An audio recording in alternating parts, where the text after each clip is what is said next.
안녕하세요. 호텔리어 엘레나입니다. 오늘은 제가 미국 호텔과 한국 호텔에서 일을 둘 다 하면서 느꼈던 문화 차이, 일을 하면서 느꼈던 사람들 간의 차이에 대해서 얘기를 해보고자 이렇게 카메라를 켜게 됐습니다. 이 부분은 어딜까지나 저의 개인적인 의견이기 때문에 재미로만 봐주세요. 그럼 시작해볼까요? 고고!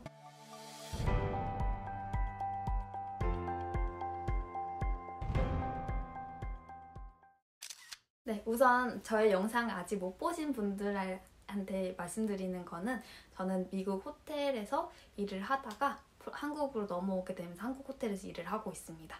미국 호텔에 있을 때는 누구나 다 아는 인터내셔널 한 글로벌 호텔에서 공항 옆에 있는 호텔에서 일을 했었고, 지금 한국에서는 한국계 기업에서 지금 프론트 데스크에서 일을 하고 있습니다. 그래서 아무래도 미국 호텔과 한국 호텔 이 두 호텔이 정말 극명하게 차이 나는 곳에서 일을 했기 때문에 이 차이점에 대해서 조금 더 많이 경험할 수 있었습니다. 첫 번째로 제가 가장 크게 느꼈던 차이점은 바로 호칭 면이었어요. 아무래도 미국의 문화는 이 수평적인 관계가 주를 이루기 때문에 회사에 있더라도 상사한테 호칭을 부를 때 그냥 그 사람의 이름을 그냥 얘기했죠. 다니엘, 마이크, 안나 이렇게 얘기를 했죠. 그게 되게 편안하게 말을 할 수 있었습니다.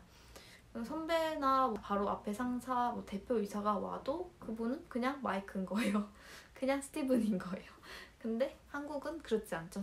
상하관계가 매우 중요시 되어 있는 관계다 보니까 이 호칭을 정확하게 해주는 게 우리나라의 큰 비즈니스 매너입니다. 그래서 총지배인님을 부를 때도 총지배인님이라 부르고, 부총지배인님, 매니저님, 주인님, 선임님 이렇게 저보다 기수가 높은 선배님 같은 경우에도 선배님을 붙여서 말을 하는 게 정말 중요한 문화죠. 이런 문화 차이가 되게 컸어요.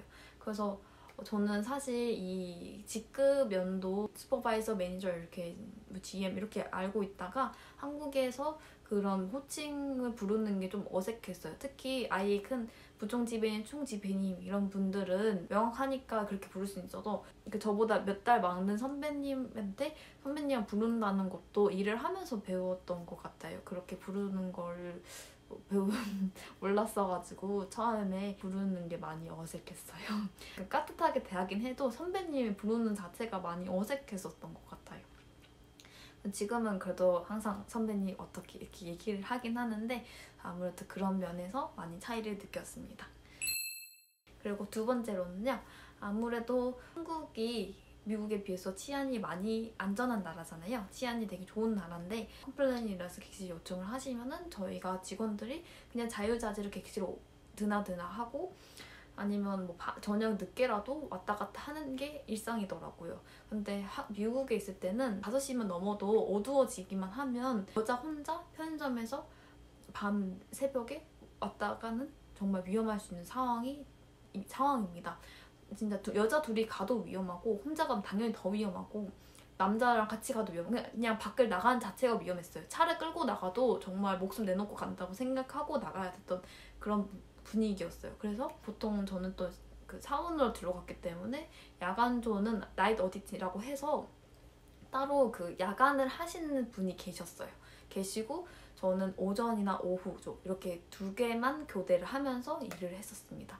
그래서 오후조를 해도 늦게 끝나봤자 7시, 8시 이렇게 끝나면은 무조건 택시, 우버 타고 집으로 갔어요. 그 지하철도 6시 이후면 너무 위험하기 때문에 저희는 무조건 우버 타고 집으로 갔던 그게 일상이어가지고 객실을 옮길 때도 여자가 직접 혼자 올라가서 객실로 이동하는 게 아니라 벨맨이나 도어맨이 저희가 요청을 해서 직접 올라가서 드리거나 아니면은 저희 사원 중에 남자분이 계시면 그분이 대신 올라가거나 아니면 너무 바쁘다 하면 여자들밖에 없어 그러면 여자 2인조로 올라가거나 이렇게 됐어요.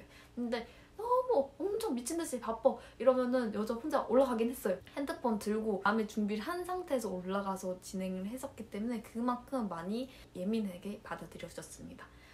그런 차이가 크게 존재하는 것 같아요. 근데 한국에서는 그렇지 않고 나 밤에도 여자 혼자 편의점만 갈 수 있으니까 이런 면에서는 많이 이렇게 자유로운 게 좋은 것 같아요. 미국은 인종차별이 존재하는 나라입니다. 한국 저희 나라이기 때문에 인종차별이 있진 않지만 미국에서는 백인, 흑인, 동양인 이렇게 다양한 사람들이 살고 있기 때문에 인종차별이 정말 심해요. 그래서 저도 동양인으로서 인종차별을 한 달에 2번꼴 정도로 많이 당했던 것 같아요. 그냥 체크인 하러 오셨는데 갑자기 제가 동양인이니까 너한테 서비스 받기 싫어. 너 말고 딴 애 데리고 와. 이런 식으로 많이 했어서 그때 되게 상처 많이 받았던 것 같아요. 근데 한국에는 저희 나라이기 때문에 인종차별이 없는 점 이런 게 정말 좋긴 합니다. 네 번째로는 체크인, 체크아웃 이 단어가 영어 외래어잖아요. 그래서 한국 사람들은 아무래도 이게 어색하게 받아들일 수밖에 없어요. 대중화가 되어 있진 않으니까. 차라리 입실하시겠습니까? 퇴실하시겠습니까? 라는 말은 금방 알아들을 수 있어도 체크하시겠습니까? 체크아웃 하시겠습니까? 라는 말은 조금 어색하게 들리는 게 대부분이죠. 호텔을 자주 다니시고 하시는 분들은 잘 알고 계시는 분들도 계시지만 아닌 분들도 많더라고요. 그래서 이게 차이가 정말 극명하게 나는 건 미국에 있을 때는 체크인 자체가 이미 영어 단어이긴 해서 손님이 오시면은 Are you going to check in? 라고 말을 하면 정말 무례한 표현으로 돼요. 네가 뭔데 나보고 체크인이라고 말을 해? 내가 체크인할지 체크아웃할지 한전할지 뭐 할지 어떻게 알아? 알고 네가 판단하는 거 왜 이렇게 무리하게 굴어? 라고 해서 표정이 썩어버려요. 그래서 이 말을 할 때 저희 매뉴얼에는 Are you going to check in이라는 말을 절대 쓰면 안 되는 금기어로 지정되어 있습니다. 그만큼 되게 예민하게 받아들이는 게 있어요. 그래서 손님이 오시면은 How may I assist you? How are you doing? How are you? 이렇게 말을 해서 손님이 직접 오늘 나는 뭘 할 거야? I'm going to check in, I'm going to check out. 뭐 이렇게 말을 해주겠죠. 그러면은 알겠어 이렇게 해줄게 라고 해서 이렇게 서비스 응대가 나가는데 한국에서는 그렇게 했다가는 직원이 눈치가 없네 라는 말을 듣게 돼요. 체크인 하시겠습니까? 라는 말을 좀 지양해서 쓰고 싶어서 무엇을 도와드릴까요? 어떻게 도와드릴까요? 라고 여쭤보면은 손님이 와서 띠용 하는 표정을 지으면서 나 당연히 체크인 하러 왔지라는 표정을 지으면 가만히 계시는 거예요. 그냥 그거 보면서 느꼈어요. 여기서는 오히려 체크인 하시겠습니까? 라고 말하는 게 눈치가 빠르게 말을 하는 거고 응대를 빨리빨리 할 수 있는 그런 문화이구나 라고 느꼈습니다. 그래서 한국에 있을 때는 손님이 오시면은 체크인 하시겠습니까? 뭐 체크아웃 하시겠습니까? 라고 말을 먼저 하는 게 더 호의적으로 반응을 하시더라고요. 오히려 체크인 하시겠습니까? 라고 말해서 기분 나쁠 일은 거의 없어요. 그냥 아니요 저는 체크인 하러 오는 게 아니라 객실 연박하고 싶어서요 라고 말을 할 수는 있어도 너가 먼저 체크인 한다고 말해 라고 얘기를 하진 않더라고요. 다만 외국분이 체크인하러 한국에 있을 때 오시면은 그렇게 말을 하기보다는 How may I assist you? 라고 말하는 게 조금 더 프로페셔널하게 보일 수 있는 방법은 있겠죠. 그리고 5번째로는 한국은 정말 빠름의 민족이잖아요. 뭐든지 일처리가 빠르고 바쁘고 분주하고 급하고 이런 성격을 가진 게 보통 한국 사람의 특징이잖아요. 그래서 이런 면에서도 되게 차이를 많이 느꼈어요. 제가 미국에 있을 때는 워낙 사람들이 많이 느려요. 와이파이도 느리고 일처리도 많이 느리고 은행 가서 뱅크 하나 계좌 하나 만드는데도 한 3시간 넘게 걸릴 적도 있고 그래요. 근데 그게 보통 기본적인 시간이더라고요. 근데 한국에서는 은행 가서 계좌 만드는데 그냥 대기 시간이 길 수는 있어도 한 번 일 처리하면 바로 해주시잖아요.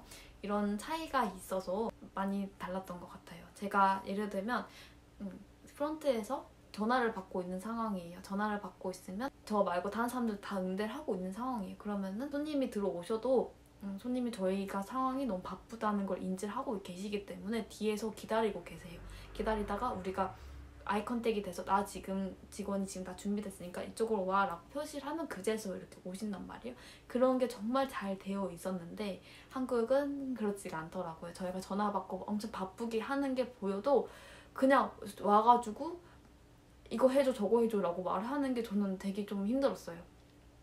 전 지금 전화 받고 있어서 이 전화 받는 고객까지 응대를 하고 있는데 와서 나 지금 여기 왔으니까 객실 변경해줘 빨리 해줘 막 이렇게 하는 그런 게 좀 많이 다르더라고요. 기존에 있던 거고. 미국에 있을 때는 그러니까 제가 준비가 되어 있지 않은데 아이 컨택 하게 되면은 그 손님은 아이 컨택을 했으니까 너는 지금 준비가 돼서 나 지금 와도 되냐고 라고 생각을 하기 때문에 오시게 돼요. 근데 만약에 내가 준비가 되어 있지 않고 이렇게 하면은 오히려 거기서 컴플레인이 날 수 있는 상황이에요. 그래서 준비가 되어 있지 않으면 아이 컨택을 하지 않아요, 보통. 이게 좀 무례하게 보일 수 있다고 생각이 들지만 이게 어떻게 보면 바디 랭귀지 통해서 의사소통을 한다고 보시는 게 맞아요.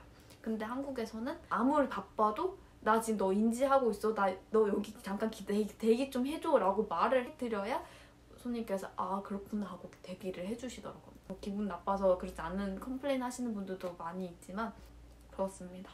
그런 점이 되게 많이 크게 느껴졌던 것 같아요. 6번째로는요.